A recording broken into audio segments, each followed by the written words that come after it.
It seems like the Trump administration changed slightly what he said yesterday, because today they started to talk about a temporarily remove of the Palestinians just for cleaning up or reconstruct the Gaza. So what is you, Ambassador, but also the committee, what is the response to President Trump? They apparently yesterday did maybe a language mistake, talk about permanently, but he's fixing Gaza and then the Palestinian can return. What is your answer to President Trump? Do you want to say something, Mr. Chairman? Go ahead. You want to? Okay. Well, for us, and I said heads of states in the Middle East from among the Arab group, and many governments made statements that, including the Secretary General of the United Nations, a few days ago, and he repeated that today in the meeting of the Committee on the Exercise of the Inalienable Rights. Ethnic cleansing is unacceptable. In the agreement, which the current administration played a role in reaching that agreement, of the 3 stages, there is a provision that says the reconstruction of Gaza and people in Gaza to go back to the places where they lived in. So these are the facts, and we are determined to honor and respect these facts, and therefore that is the policy that has been announced and declared. So anything else other than that cannot materialize, and those who are explaining themselves, these are, you can ask them these issues, but that's what we, the international community, led by the Secretary General of the UN, that's what international law stipulates, that is what the Arabs and the Muslims position at the level of the summit. This is the position of many countries, including in Europe and in all corners of the globe. They will not allow ethnic cleansing to take place. Abdul Hamid. In 2018, when Trump himself recognized Jerusalem as the state capital of Israel, the eternal capital, you brought up a draft resolution to the Security Council. It was vetoed. It was voted 14 against 1. And then you took the issue to the General Assembly, and there was a vast majority of votes against recognizing Jerusalem as the eternal capital of Israel. Would you do similar steps this time? Well, I am aware, and maybe you are also aware, that there is a ministerial committee of 6 of Arab countries, led by Saudi Arabia, membership of Egypt, Jordan, Qatar, United Arab Emirates, and the State of Palestine. They issued a statement a few days ago reaffirming clear principles defending the rights of the Palestinian people. And also, according to the media, they send those foreign ministers' letter to Secretary of State Rubio reaffirming similar principles. These are the positions of 6 very important Arab states at a higher level. Now, I was instructed by President Abbas to go to the Security Council for an emergency action and meeting on the aggression against our people in the northern part of the West Bank. Through consultation, starting with the President of the Security Council, China, and also consultation with the Arab representative in the Security Council, Algeria, and others, including Somalia, France, and many other members in the Security Council. A meeting was convened yesterday. We are grateful for the support from 14 members who were ready and willing to produce a reaction, a product of the Council. Unfortunately, one member decided not to do anything. I said in front of the Security Council, we will come back again to the Security Council, to the General Assembly, to every component of the international community in order to stop this aggression against our people, to allow the ceasefire to be permanent in Gaza, to extend it to all part of the occupied territory of the State of Palestine.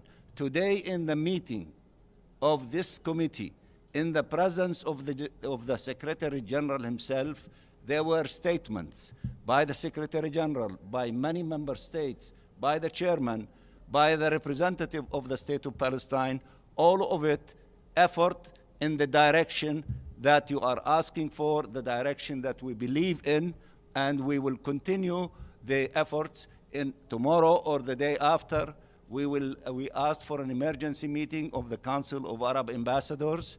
We might have meetings of the OIC ambassadors, the African group, the Latin American groups, the European groups. We are continuing the efforts so that the international community to be mobilized in order to stop this aggression against our people. Does this mean that we might not go to the Security Council again? No, we might. Does this mean that we will not go back to the General Assembly? We might. But the tactics of what we did last year were affected by the conditions of last year. The tactics that we will use now, it will be affected by the condition of this moment. But the objective is the same: to stop aggression against our people, to have a ceasefire, to save lives of the Palestinian people, and to reconstruct the Gaza Strip, and to open doors for political horizon to end this illegal occupation. So this preparation of the convening of the international conference, we are not going to have a conference to make statements and to issue a communique. We are going to start a process in which every member state and political group and regional group to declare commitment, concrete commitment, based on international law and what the ICJ asked for. What are you going to do concretely in order to contribute to ending this illegal occupation? So by the time we come to June, there will be a summation of all these efforts. Israel, this occupying authority, does not understand anything other than we have to make this occupation pay a huge price for violating the international law and in preaching it, and therefore to be forced to move in the direction of ending this occupation. Somebody want to? Yes. Ambassador Mansour, Chris Reyes with the Canadian Broadcasting Corporation. I just wanted to quote directly from what President Trump said last night. He said the only reason the Palestinians want to go back to Gaza is they have no alternative. He went on to say the U.S. will take over the Gaza Strip. We will do a job with it. We'll own it. I'd like to hear your immediate reaction when you heard those comments. The Gaza Strip is not a free land for anyone to grab it. The Gaza Strip, it belongs to the Palestinian people and the Palestinian people who live in the Gaza Strip. It is not a free piece of land for anyone to grab. Those days in history are gone. Every piece of land in any country belongs to the people who live on this piece of land. Therefore, we are determined to stay in the Gaza Strip, and it is not true that they don't have an alternative, because the people who were in the southern part of the Gaza Strip, when the checkpoints of the Israeli occupying forces were removed from the midsection between the north and the south, 400,000 in a span of 2 days, 2 hours each day, walked on their feet to go back to the northern part.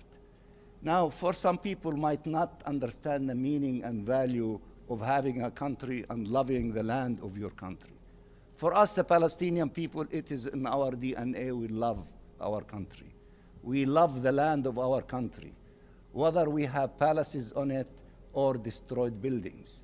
We are resilient people. Gaza Strip was destroyed many times in the past.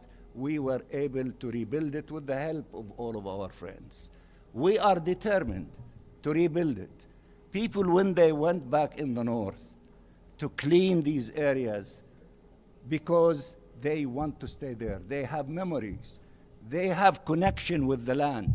When they walk over the land talks to them. This is so meaningful to us as Palestinians. We will clean a small spot. We will put a tent there.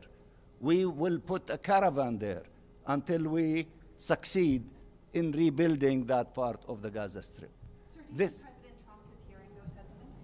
I don't know, but I'm just telling you what we, the Palestinian people, feel. These should be respected. These are the decisions of the Palestinian people. Nobody should make the decisions for us. We make them ourselves. And while we are making these decisions to be connected with our land which we live, which we love, we want the help of anyone who is sincere in order to have peace in our region, regardless of who is that one. What we want is peace. We don't want the seeds of hatred and being expelled outside our countries and to remain in exile. If some people, their story was accepted, they're returning to the Holy Land after 2,000 years. Is it puzzling for us to return to our homes after exile after 1 year? Why is it so difficult to be comprehended? We are,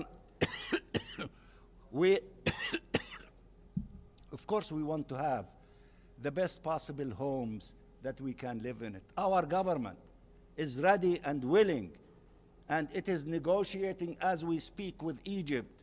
Our Prime Minister is there in order to be allowed to shoulder our responsibilities for cleaning Gaza, for fixing the hospitals, for fixing the schools, for the kids to go back.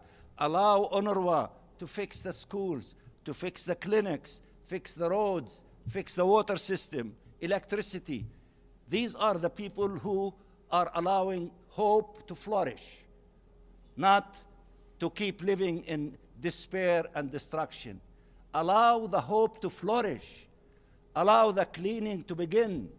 Allow the reconstruction to begin. Allow the people to go back and live in peace and to live in life. These are the qualities of the Palestinian people. And anyone who is really sincere about peace and humanity should allow us to do so and should help us to do so by facilitating for us all the help in order to begin this process of rehealing and rebuilding Gaza. I think we are enough. Thank you. And we are grateful that you are here. We are grateful for the committee. If you found this video informative, don't forget to give it a thumbs up, subscribe, and hit that notification bell so you never miss an update on the stories that shape our world. This is Adaka Africa, bringing you the geopolitics you need to know. See you in the next one.